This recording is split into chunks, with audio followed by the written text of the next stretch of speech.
Okay, we are going to start off with a step back with an elevated heel. So when I stand on the platform here, I'm gonna have just my big toe on there. You're gonna have about half your foot on there, but I want your heel dangling off. And we're gonna try to stay in the toe here. And we're gonna work on stepping down and really stretching that glute. So we're gonna try to sit into that hip and then drive straight back up.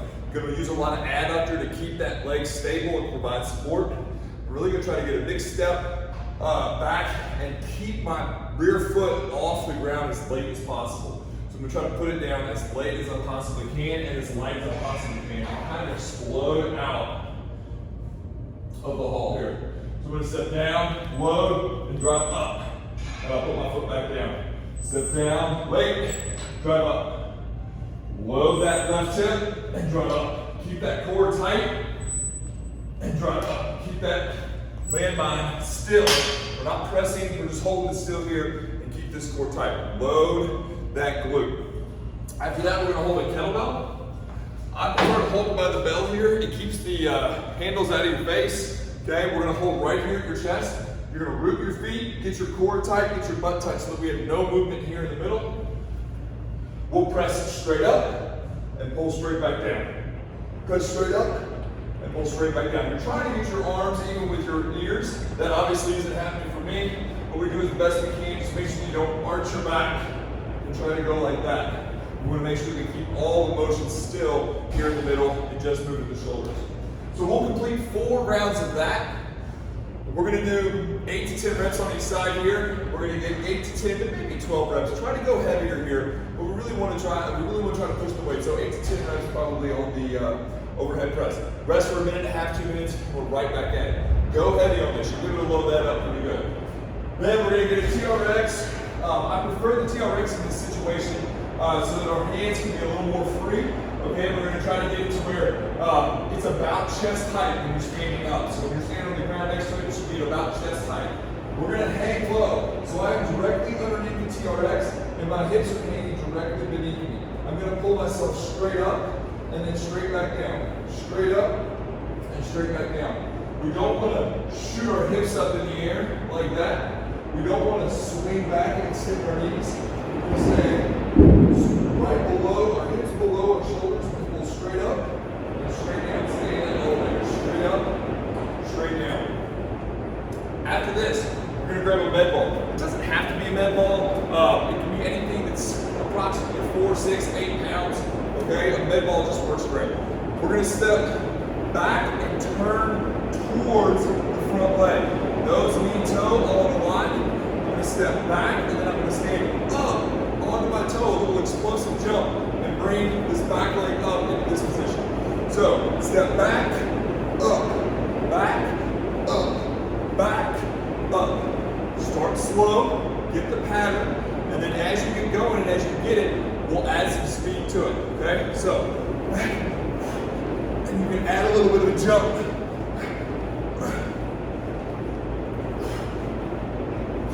We'll try to get 6 to 8 on each side, and that really gets that glute fired up, okay?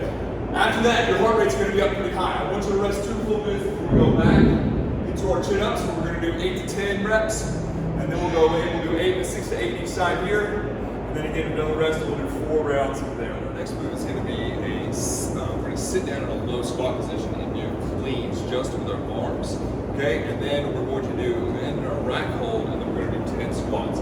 I'm not outstanding at this. We're trying to get our butt as low to the ground as we can. So ideally, you're gonna be super low in a position like this, but your heels need to stay on the ground. So my position is much higher than ideal, but this is what I got, so we work with it, okay? I'm gonna try to keep my whole body motionless while I move just my arms and my elbows. Okay, so I'm doing 10 cleans, keeping my chest up, butt down. Don't get here. No matter what, keep your butt below your chest. 10 cleans, and then I'm in that rack position, and I'm gonna do 10 squats. Again, not going fast, just trying to keep my chest up and butt down. My shoulders and chest are always above my hips, and I'll do 10 squats right there. Your heart's gonna be beating pretty fast then. We're gonna go find a barbell that's set at chest height, okay, so chest height. I'm gonna be on the back side of that barbell, always pulling into the rack here. So hey, I want to say this again, it's really important. always pull into the rack so that you're not going to pull the bar off, because this will absolutely pull the bar off if you're in the wrong direction. So again, pulling into the rack on that back side. We're going to angle ourselves, the lower angle, harder it is. Angle up, we're better off. We rip, catch, let it back out.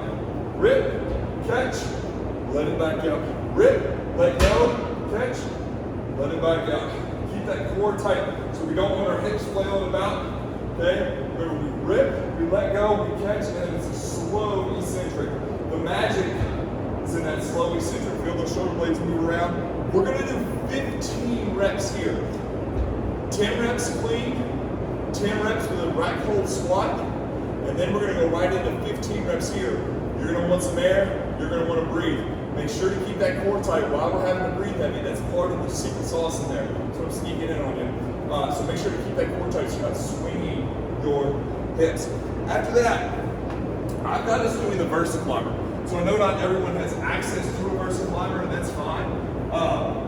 We're going to do sprints. So whatever you have, Versa, a bike, a rower, if you want to run sprints on the ground, we're looking for 40 seconds for Versas, rowers, maybe bikes a little less. And then if you're running like a sprint outside or a sprint on a treadmill, 15, maybe 20 seconds tops of a top speed, top effort, maximal go, okay? Immediately after that, we're gonna come to a Palloff hold. So I'm gonna anchor, I'm gonna set that anchor between my waist and my chest. So anywhere, actually more at the bottom of my ribs than my shoulders. And I'm gonna get even, I want this to be even. I don't wanna stand in front to where the anchor is behind me. I want the anchor out where I extend my arms. Get a nice grip here, set your upper body so that my arms are the extension, locked out from my upper body or from my torso. Then I'm gonna step out and hold. Okay, you're gonna feel a ton of pull this way. I don't want anything to move. I don't want to twist.